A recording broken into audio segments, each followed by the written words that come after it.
Huh. It's been a while since the last video. It's been much longer since I made a video like this, without anyone else, just by myself talking to you. So, hi everybody, I'm Zach, welcome back to the channel, and today I'll bring you my deck profile from the Italian Open, in which I went 7-2, made top 64, ended up 37th. Yeah, 37th. And I decided to play Fiendsmith Bystial with a little bit of Maliss. Before we continue, this is not a Maliss deck profile. If you wanna watch a Maliss deck profile, wait a few days that I'm gonna upload Andrea's deck profile, which he also made Top Cut, and that's a Maliss deck profile. This is not a Maliss deck profile.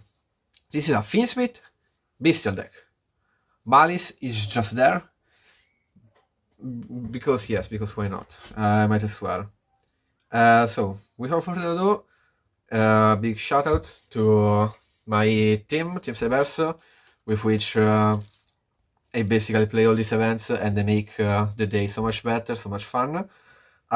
Big thanks to Andrea for founding this deck in the first place. Like a month ago, he came to a local, he put me in hand this deck box and said play it. And since then it's been love at first sight. And basically, yeah, those are the big shoutouts to all my friends, to the other teams, to every opponent I had such a great time. And yeah, enough yapping, let's start with the deck. So, of course, this is a Fiendsmith deck, so like we'll play the free engraver, the Lacrima and the Ruri, no big deal with this. I shouldn't explain this. 2 tracks and 1 paradise, because yes, and I played also 1 sacked. This is a little bit to explain, because leading up to the events, Droll was becoming a very popular card, both in main and the side, because of ryzeal getting access to 7 talian, and Droll being such an impactful and extravagant deck. So like going engraver at the tract, you get drolled, you lose on, you don't lose on the spot, but you can't play anymore. So like that play was losing a lot to Droll, and I first thought of putting track to 3 and engraver to 2, but still starting off with playing with 2 engraver is bad in the first place, and play with 3 tracks is kind of heavy, because if you have engraver in hand, it's much better than 8 track anyway. Sunk was the big deal for me, because you add it with engraver and it still makes the combo I wanna make without losing too much.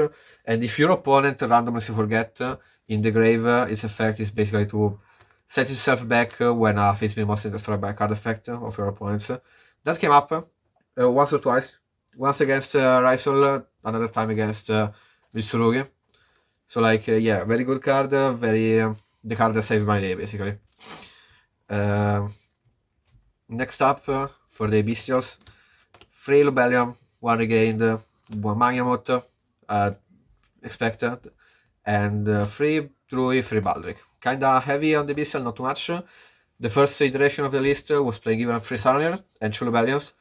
Leading up to the event, Bystial were becoming less and less useful, but still strong, but not as hand traps. So like a good engine, okay hand traps, better playing something else outside of the 3 Sarniers. But like, it was an incredible engine all day. So like, F for my Guide Druid Swarm, you will be remembered. And then for the Maliss engine. Ready? You ready? I don't think you're ready. I'm playing 3 normals. Okay. 1 Chelsea Cat. 1 MTP. That's it. You don't need more. Okay, I will explain a little bit. The theory behind this small package is that normal normals, any Maliss name plus 2 bodies can make a White Binder. If you start with Dormouse, you just need one body to make Dormouse, and then you can go into the Fiendsmith package. And just by putting White Binder in rotation, you can have every turn Banish Free from Grave and an MTP that banishes one on field, because White Binder can set even for Grave. And I basically use this to have the best possible advantage out of the Bestials, because Bestial banishing an Entrap is okay just to get the body, but Bestial banishing a Maliss is so much advantage. Like Baldric banish Dormouse in opponent's turn is one interruption. Baldric banishes White Binder is banish 3, banish 1, and then Baldric. So I wanted to get the best out of the Bestial package, and basically White Binder is an FTK against the meta. And didn't want to play more because I didn't want to lose to Lancia that much. If you start with Dormouse, your opponent maybe will probably side Lancia in, and then against turn 3, they most likely have a dead card in hand, because this deck doesn't want to play Maliss. It wants to play Maliss the least as possible. So like if they Lancia, you're like, thanks, you drop yourself for 1. I'm just gonna play Fiendsmith now.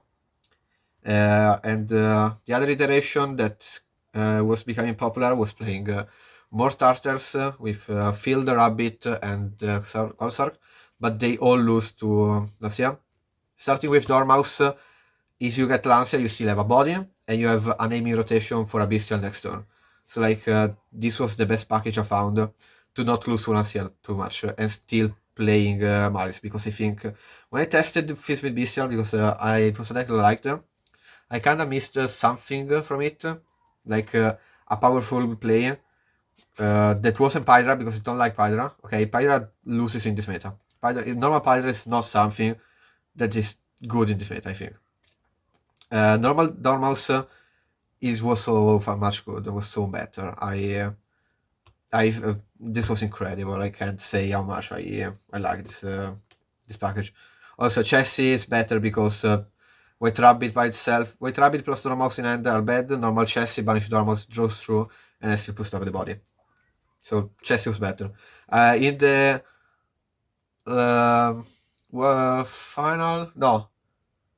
first to last match, I was in a situation where I had one body and a Chessie cut, and he had two interruption with Malisses.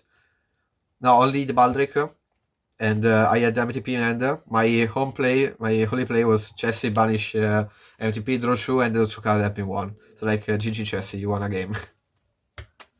Then for the engine of the deck, the entraps, free Ash, free Veiler, free Nibiru, 2 Ogre and 1 Callboy for the standalone engine. No Imperm because it was not entered you can banish off a Bestial, it was not a body, and it conflicts too much with the Bestials if you draw too many. And the last 3 cards is free of Metal Thrones. Best card of the event. This wins the matchup against ryzeal and Maliss so easily, because game 1 you can go Metal Thrones, target the detonator to bring out Nibiru. And against Maliss, if you manage to target White Binder and it resolves, they lose, because summon White Binder, banish it face down. You will win the grind game, because there is nothing to stop the Fiendsmith engine at that point, basically. Yeah, very good card. Negates, summons a body, which then you can go Fiendsmith combo. So like a great card overall. I thanks. This was incredible for the whole tournament. Not cutting that. Then the extra deck, kinda standard. True Requiem, because I'm playing kinda heavy on the Fiendsmith, so I don't wanna get one banish and then can't play Fiendsmith anymore. Moon Sequence and Agnodame. Agnodame is the best card. I'm sorry, Agnodame. I didn't look at you with gleaming eyes when you first came out. Now I fucking love the interaction that Lacrima and Agnodame provides for the deck. Like this is much more becoming a full-grown deck. Not an engine, a full-grown deck. I love this. And also Paradise. I didn't talk about Paradise enough. I Paradise a lot. I both use the on-field effect and the engrave effect of Paradise a lot. Because I just drew it all the time. So like I used Fiendsmith, Bystial and Maliss to bait entraps, and then make sequence for Desiree, play Desiree control, then have the trap and Agnum Day grave. Lacrima can revive Agnum Day, or you can also not have Lacrima grave, because you can use both effects of Paradise at the same turn. So you can go effect on field, they extend, you can go Lacrima, Paradise and Lacrima summon back Requiem or Agnum Day if it's on the grave. So like, very cool interaction, very good card. I'm sorry for rating on you making me break. You saved a lot of games yesterday. IP and SP, because my usual endboard, what I want to do with starting with only Engraver or only Dormouse is IP pass with Requiem, Lacrima Engrave. That's why Sanct was fine, because if you start with Sanct, you land on AP, Engraver, Requiem, if you start with Engraver, not Sanct. Sanct by itself doesn't do much, but like, it's fine. If you start with Engraver, it still makes IP with Lacrima, Requiem, Engraver, Acime. Engrave. So good enough for what I want to do. SP is just the best target to summon of Masquerena. For the Maliss X-Rec, I just play this shoe. This makes so, if your normal gets interrupted, normal Domus gets interrupted, you make the Yonki's block, Killing 1, Bystial on the Maliss, summon back, you make Binder, this summons back, set the trap, and then you can take this through and make Moon. And now you play Fiendsmith. And basically how you get access to Weight Binder the following turns is by either banishing it with SP, if you think that banish free is important that game, or just Bestial it away. So like, very easy access to summoning Weight Binder back. Then I was playing 1 and 7, because I'm playing, because MVP, to be honest. I made it so much, mostly to get like more interruptions going circling. If you start with a lot of Fiendsmith starters, not many entraps, and you use the entraps, you can get back the entraps, like get back an Ash or an Ogre that you use, and then extend, make IP pass anyway, or sequence what you want to make. This also makes so if you go Moon into Requiem, you will not lose to Nibiru even if you go for Agnum Day for Desiree, because usually if you just make Moon into Requiem and go sequence straight ahead afterwards, you only have 3 Light Fiends Engrave. If you make Necroquip and have 7 in the middle, you add back Engraver. Engraver for Tract for Lurry, and Lurry is the name you need to keep Lacrima Engrave.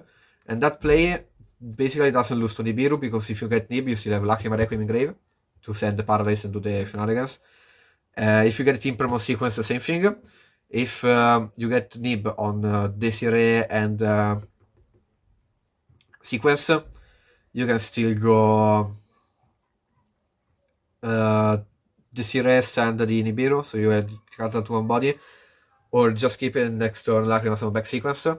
Or if they let you summon Agnum Day, they lose, because now you have Agnum Day and Lacrima Engrave, so you have Nibiru afterwards. You go Lacrima summon back Agnum Day summon back Desiree, and Desiree sent the Nibiru. So you don't lose to Nib that much, basically, in the spot. So M7, great card. The deck was Crazy Beast. I could have not played this, I never made this. Basically, in theory, if you stack 2 Beasts on field, this by himself outs Detonator plus Field Spell, because this protects any guy from Detonator, and then he can detach 2 materials and take the Field Spell or any set traps 2 times, because then he's once per duel, can summon back from grave, and it's soft once per turn. I never made it, but in theory it was in practice it was very good. Typhon, because yes, never summon it, out the Detonator, nothing else. Chaos Angel, great card, don't cut it, came up, yes. Won the game, yes. Then the 2 best cards, Necroquip and Desiree. A good endboard was like Necroquip pass that I made all day.